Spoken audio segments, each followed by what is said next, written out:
Hello. I am excited. I'm excited because we are in episode 3 of SuperWomenCan with Samantha. Now I'm dead excited because, as usual, I have brought along an amazing guest. But before I do that, I want to let you know that SuperWomenCan is all about smashing past all those negative narratives that we have about ourselves, what society tells us as women of color. We're going to smash past them and we're going to create successful lives for us, for professionally, personally. If you're a mother, we want to be really embracing that and going to be successful with all the advice that we get from our guest speakers. So today I have Anu Ogunbolu. Am I saying your name right? You won't believe I've known her for over 20 years and I still struggle to say some names. I know that you're giving me much love here. Heart. So I want to say, first of all, that Anu is absolutely incredible. Her journey of transformation, success, just keeps getting better and better. And she defines the odds every single time. Now, if you really want to be set up for success and you really want to know how you can do that, you need to be really watching this lady of success right here.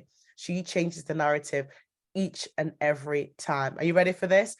Now, I'm not going to give it too much away, so I'm going to give her the sweet honor of introducing herself. And I want to remind you, this is episode 3. So if you're a dedicated follower, well done to you. Welcome. Hey, you.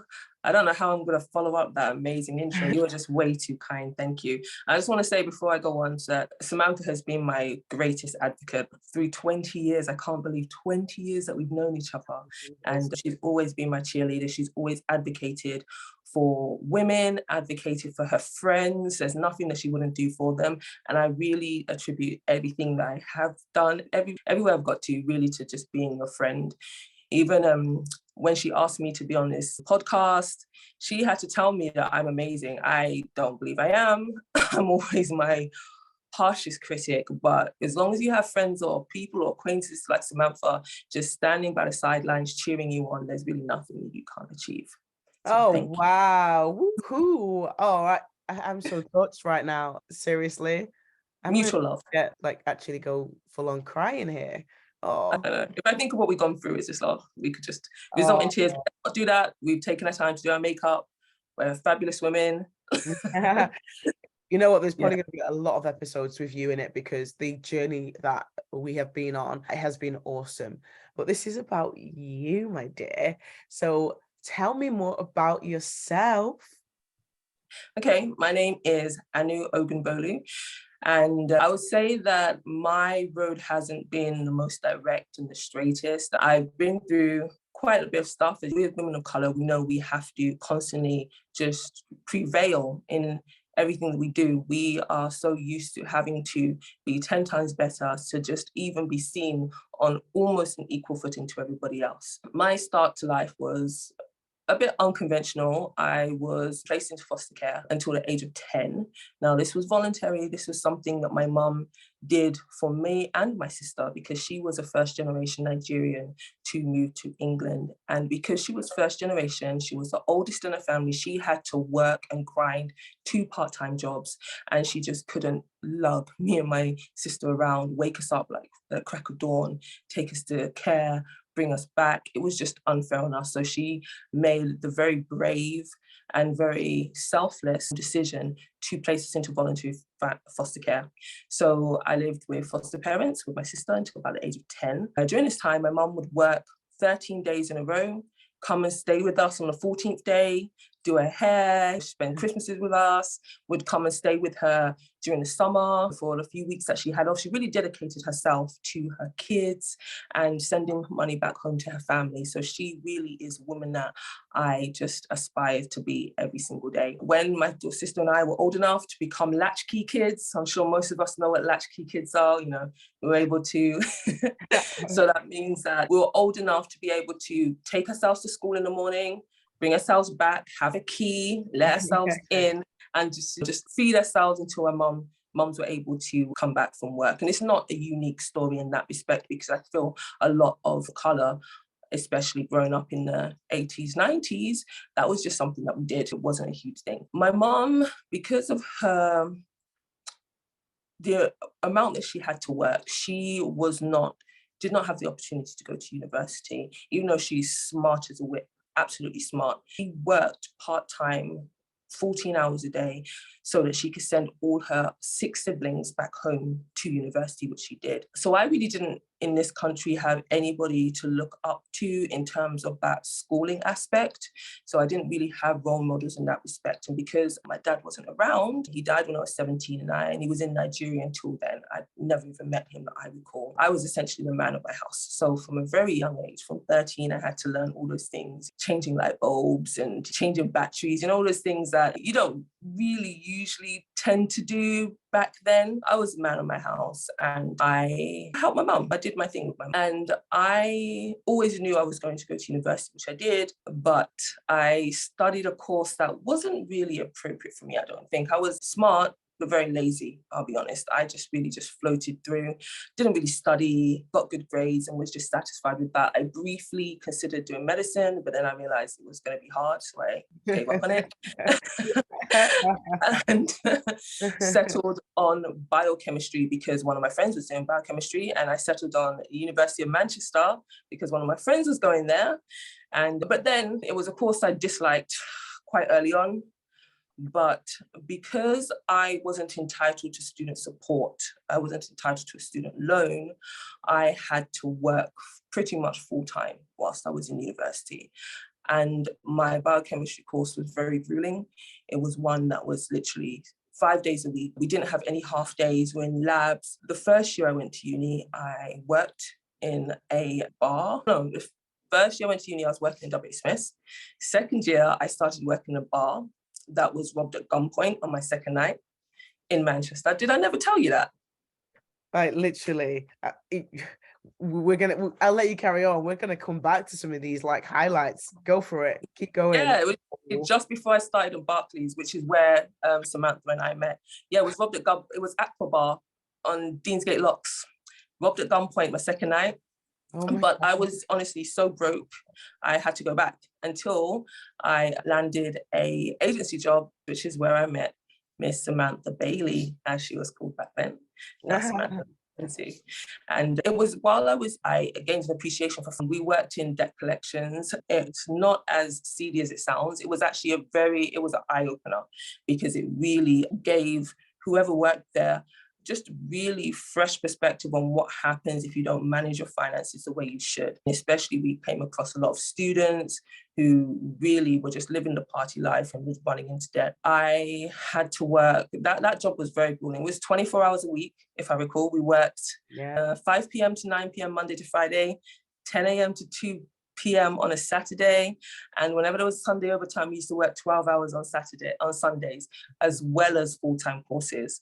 And it was tough, but it gave me that ability to be able to multitask, to be able to do whatever it takes to get wherever I needed to get to, because my grades really slipped in the second year when I started that job. But I was able to turn it around and I graduated with a 2-1, which was absolutely amazing. But then I was stuck with, okay, I have a biochemistry degree. I don't want to work in a lab. What do I do now? I wasn't ready. So I took on another job and another job. And I ended up being, I think, about 10 years, almost 10 years, 8 years, until I was working in corporate finance.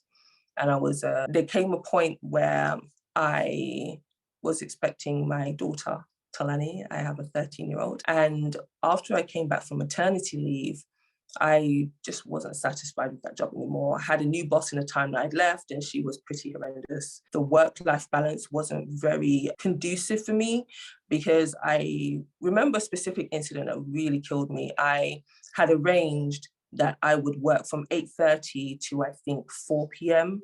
every day, skipping my lunch so that I could get back in time to pick my daughter up from the babysitter.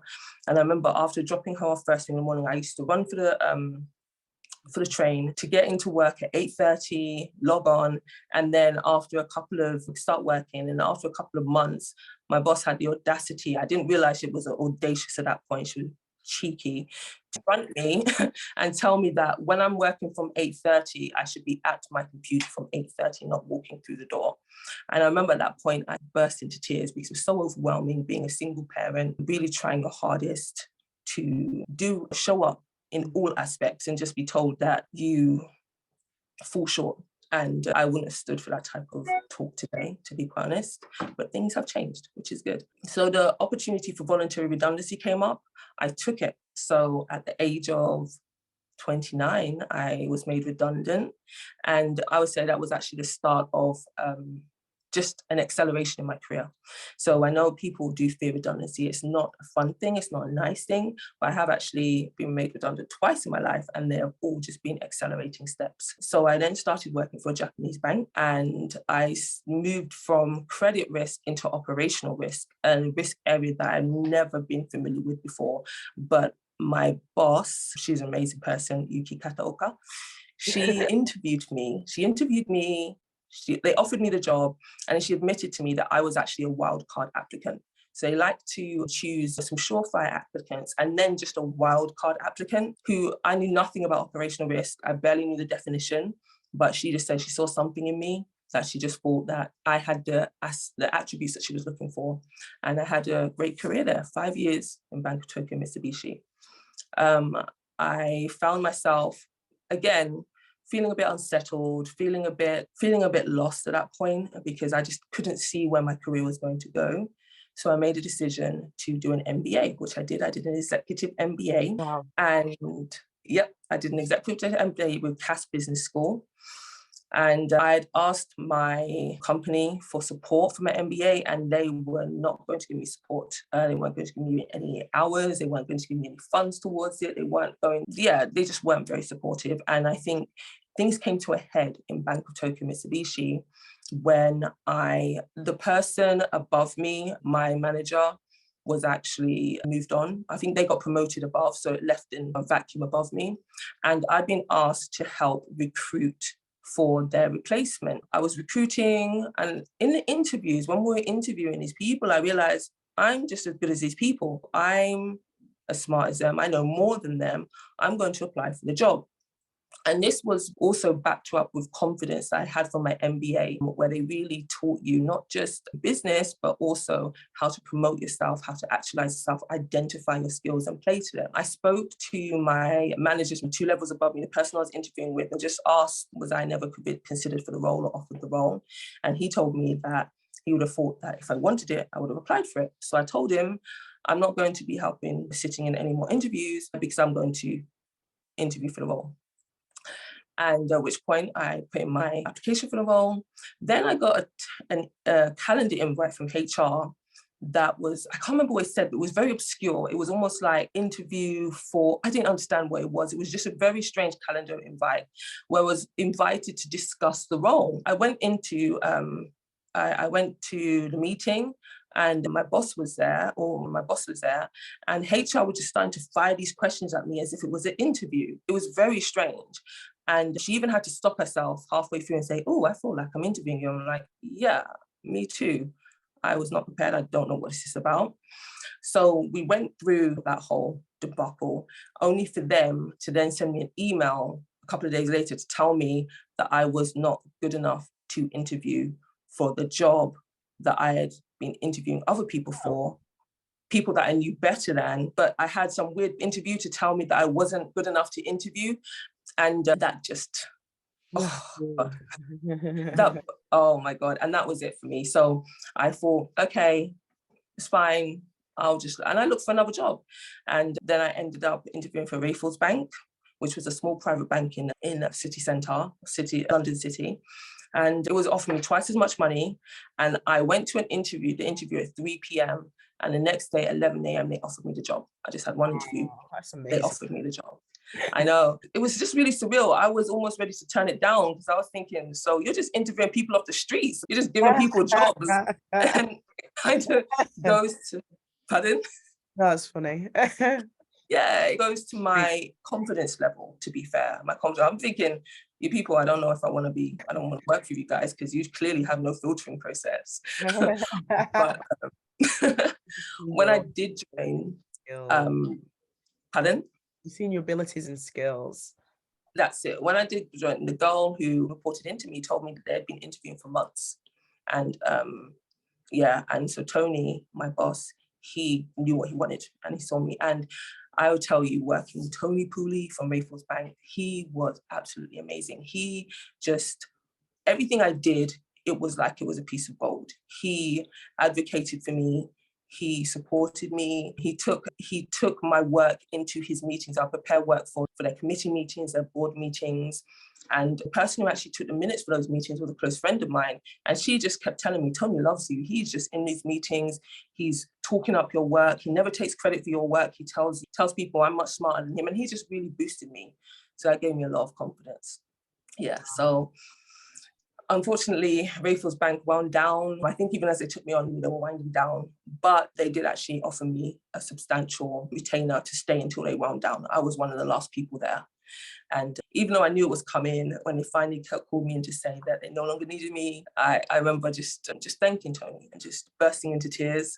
And then the HR lady was crying. Tony looked like he wanted to cry. And I was like, I'm not crying because I'm not crying because I'm made redundant. I just really appreciate everything you've done. At that point, I made the decision to move to America to further my career there with my daughter at that point. So I moved to America.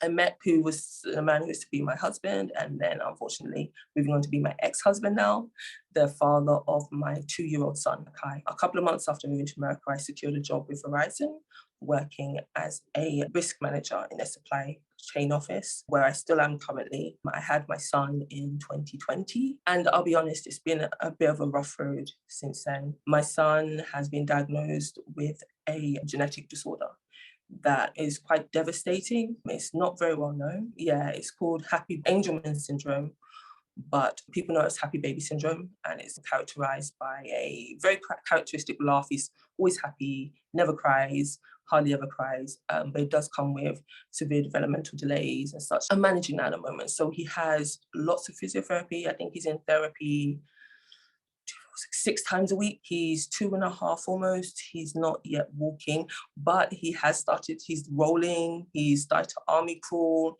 He's starting to run me ragged now. So I'm just thankful so much for that.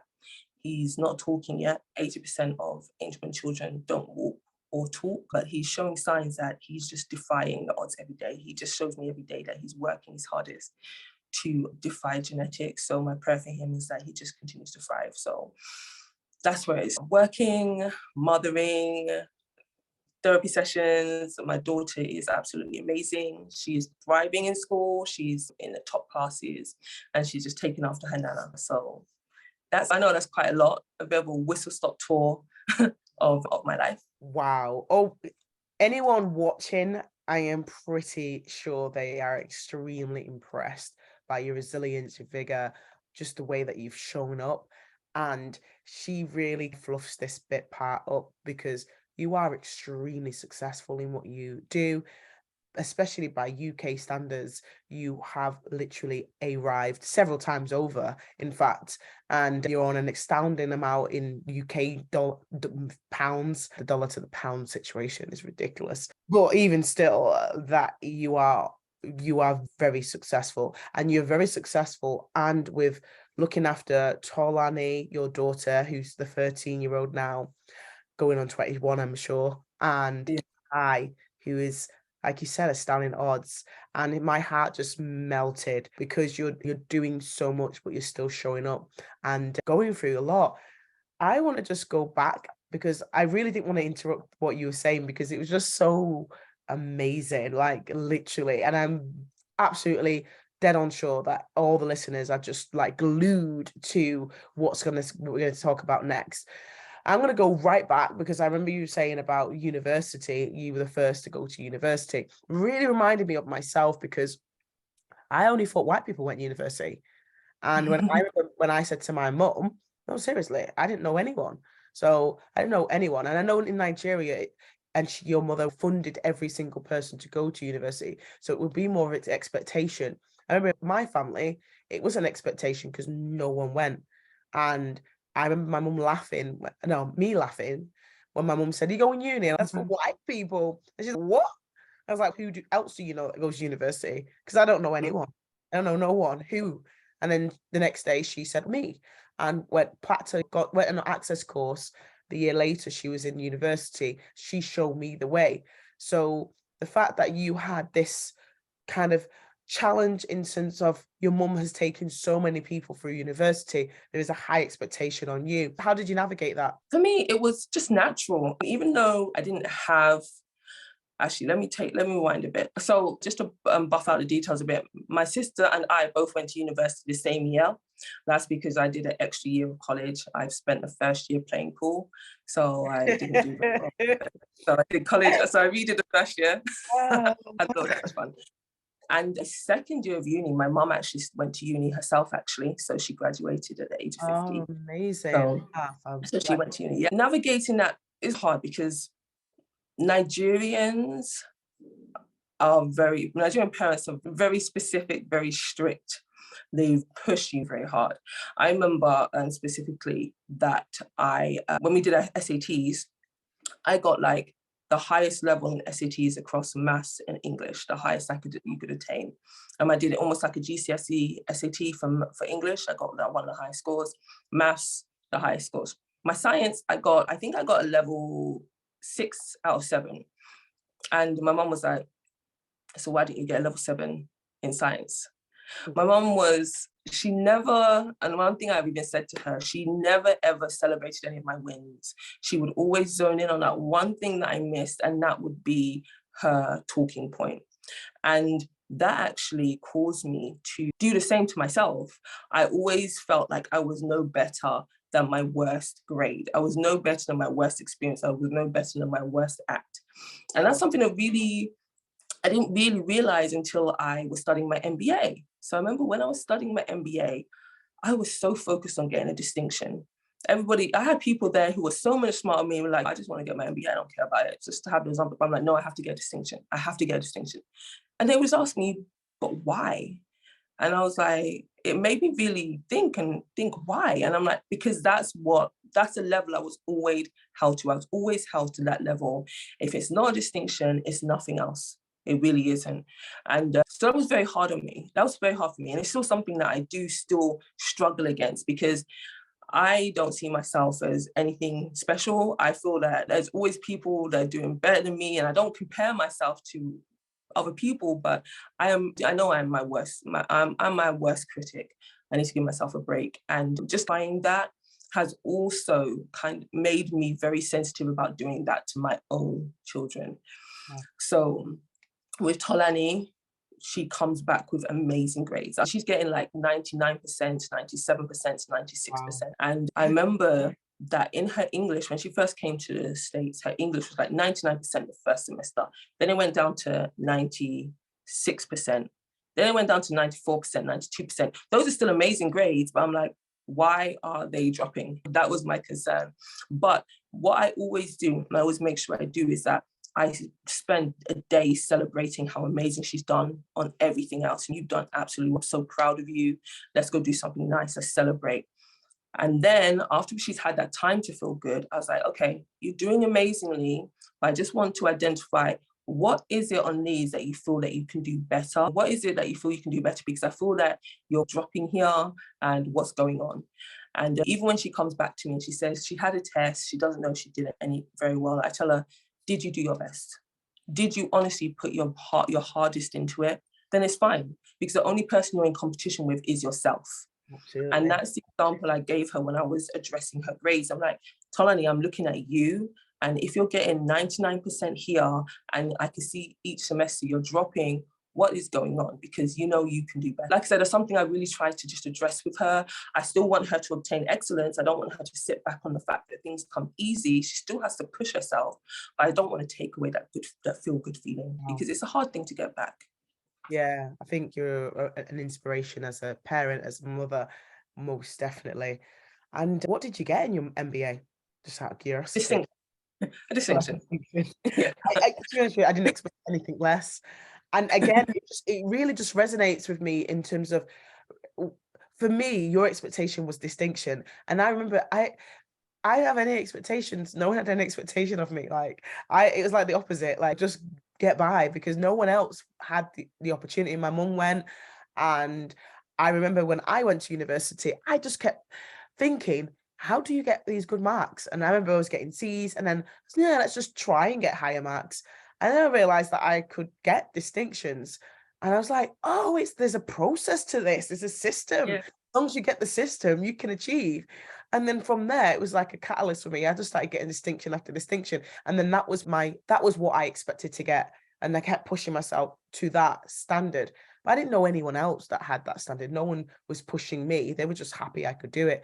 And once I understood that system, I was telling everyone else, it's easy to get distinctions. Let me tell you how you do it. And they're like, easy to get distinctions? What? So for me, and I know it sounds really weird because anyone else who hasn't had distinctions will think it was not easy, but for me, it was understanding what the process is. And as a person who later found out I was dyslexic and I need systems and processes, that was my point where it was a breakthrough for me. So your achievement is amazing. Like just being able to hold yourself to that account is amazing. Now there's 2 girls in your family, and you're the one that was looking after everyone. And you were like the mother, you were the equivalent of your mum, basically. And you also had a brother, I know. So I know you said that you were the DIY person. In my family, this is where kind of unconscious biases come up for me, because I had an older brother and a second brother. I didn't know DIY. I did not know how to change a tire, and I still don't know how to change a tire. I never took bins out because that was a man's job as far as my mum was concerned. I never had to paint because that was a man's job. I did have to cook though. So there was very clear, even though my mum was also a single mother, it was very clear lines on what a woman did, what a man did. And I hated it because I didn't want to cook. I wanted to learn those kind of manual work, shall we call them. Tell me about that. Tell me how that was different in your home. I think we didn't have I suppose there was no other option, and we didn't have a man in the house. So all these things I had to learn myself, because otherwise my mom did her best. And I took the lead from my mom, because my mom, she would put furniture together, she would change light bulbs. So I just learned and I took over. I'd hang shelves, I'd hang cabinets, because we had no other choice. But my brother is 13 years younger than me. So I couldn't hang around and wait for him to get things done. Changing tires, I just decided one day to change my tire. My tire was flat. So I changed it. I've changed my tire multiple times. I never have very much luck in tires. I've changed tires in high heels, wearing my church clothes, in the rain, you know what I'm saying? I've had people. So I know how to change a tire. I'm very proud of. And I taught my daughter from the age of 9, taught her how to change a tire. Driving, for example, nobody drove in the family. I was the first person to drive, and at the age of 17. And then when I reached 21 and I was legally able to, I taught my mom how to drive, and I taught my little brother how to drive. I even taught my 9-year-old daughter how to drive. So she actually knows how to drive what we call here a stick shift, but in the UK she knew how to drive a manual car. So these are all skills that just are learned by necessity, and that's my catchphrase, or the phrase that I use to explain anything is capacity born of necessity. So it's something that I needed to do, so I had to do it, and I learned to do it. And if I'm honest, it has caused when you talk about roles, it has caused a lot of friction in relationships, because everybody has, especially in our time, I say as if we're very old, specific gender roles. And when partners feel that you're encroaching on that role, or you don't need them to fulfill that role for them, it causes a strange dynamic to the relationship. So it's hard, and it does affect you in that respect. Even my husband, when it came to putting furniture together, he refused to do it. He preferred to buy it fully assembled or hire someone to do it. And I'm like, I can just put it together in 20 minutes, 30 minutes, an hour. The most complex piece of IKEA furniture, I think, is the sliding door for a wardrobe with a sliding door. And I've done that a few times. These are just things, like I said, capacity born of necessity. If you have no other option, what are you going to do except do it, right? And that's always been my philosophy. If it needs to be done, you just do it. You learn. And now we have YouTube, so... I never learned. So I don't know how to change a tire, and I'd love you to show me one day. Yeah, but you live in the other side of the world. I'm in the UK, you're in America now, and Yeah. And I think that I can understand that as women, and especially as Black women, one of the things that we get known for is we have to be this strong woman all the time. And we do end up going into our masculine energy a lot because of that, instead of being in our natural feminine energy. And that is totally understandable, especially coming from single. For me, I was from a single mother home.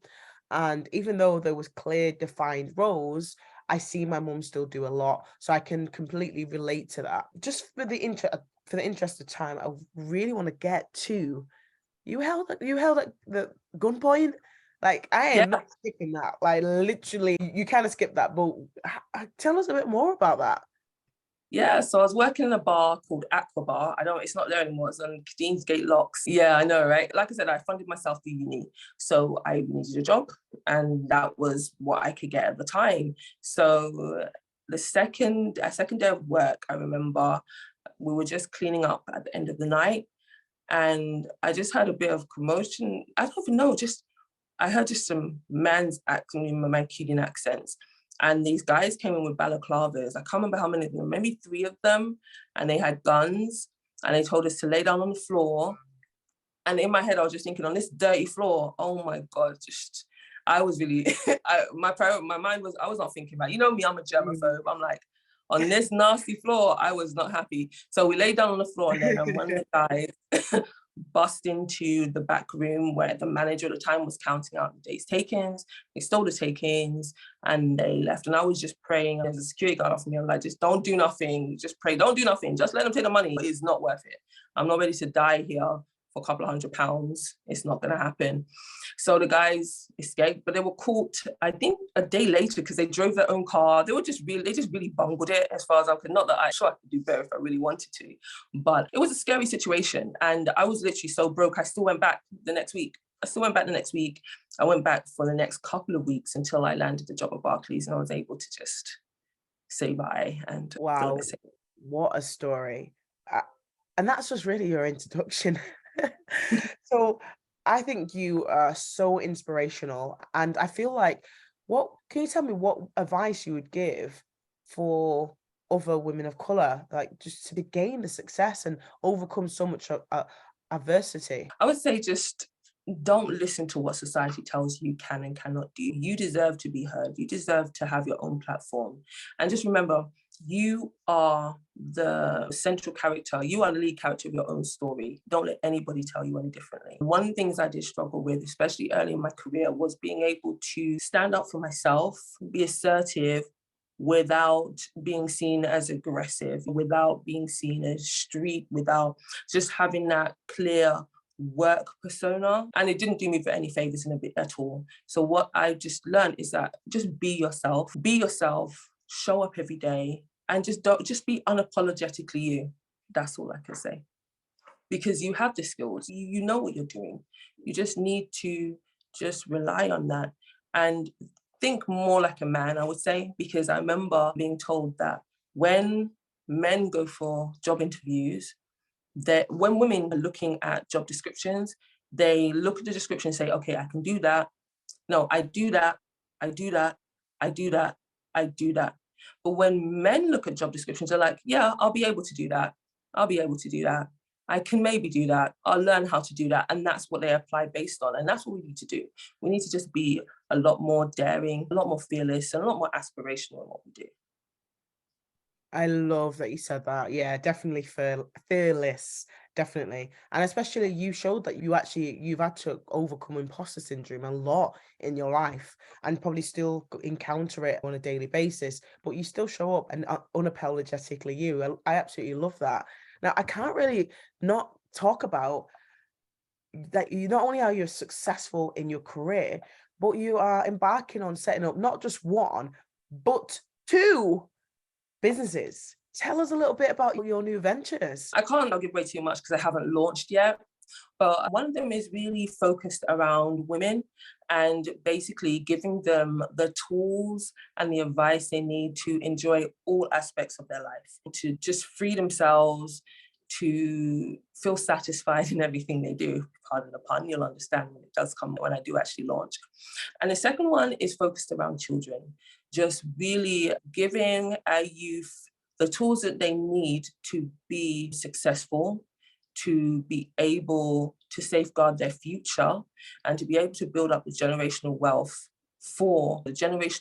that up until this point is only been reserved for people who are not of color. Let's just put it like that. I'm very excited about those two.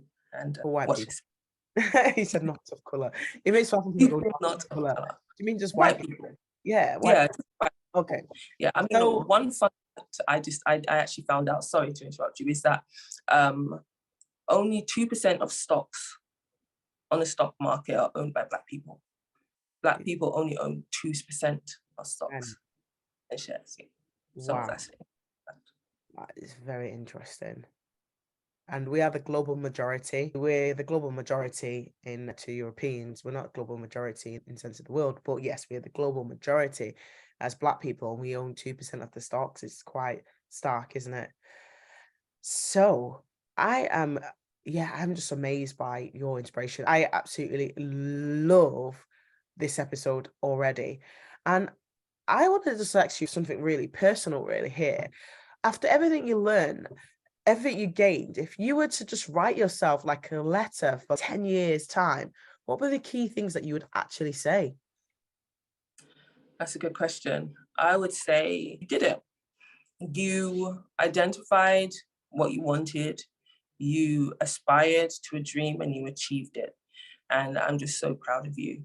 And if I had known 10 years ago where I would be 10 years from now, I would take things a lot easier, and it'd be a lot easier on myself and really enjoy the ride. Wow, I love that. So you've heard it here first. Enjoy the ride. I think that the advice you've given, the tips you've given yourself, you definitely need to keep going. You are an inspiration. You do need to follow Anu, follow her now.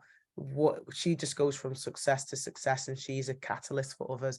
You follow her now when that business launches, or the business is launched, because it's two. You're going to be incredibly amazed, and you're going to want to get involved in what she's doing. For those who are watching today, can you tell them, anyone that's watching and skip to the end, like, oh, what's this all about? Can you give us some information about what was the top highlights in this episode? The top highlights. Oh, you mean me talking about Yeah, myself?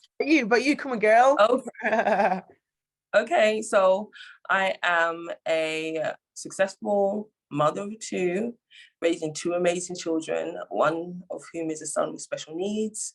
I have been so blessed to be able to do certain things in my life that even married people or non-single parent mothers have been able to do. And I'm in the process of launching 2 businesses and a YouTube channel. So I say, watch your space, pray for me, and hopefully I'll just see you guys at the top. Yay! So you heard that here. See you at the top. And that is exactly where all our women of colour are heading. There is nothing that's going to stop you. You are going to be on fire. If you're not already on fire, let's light that fuel, get you heading in the right direction. We're so delighted that you were on SuperWomenCan today, Anu, and we are definitely going to invite you back again and see where you are when that business launches. And thank you for being a part of the SuperWomenCan episode 3. I will see our dedicated followers same time, same place for episode 4. Thank you.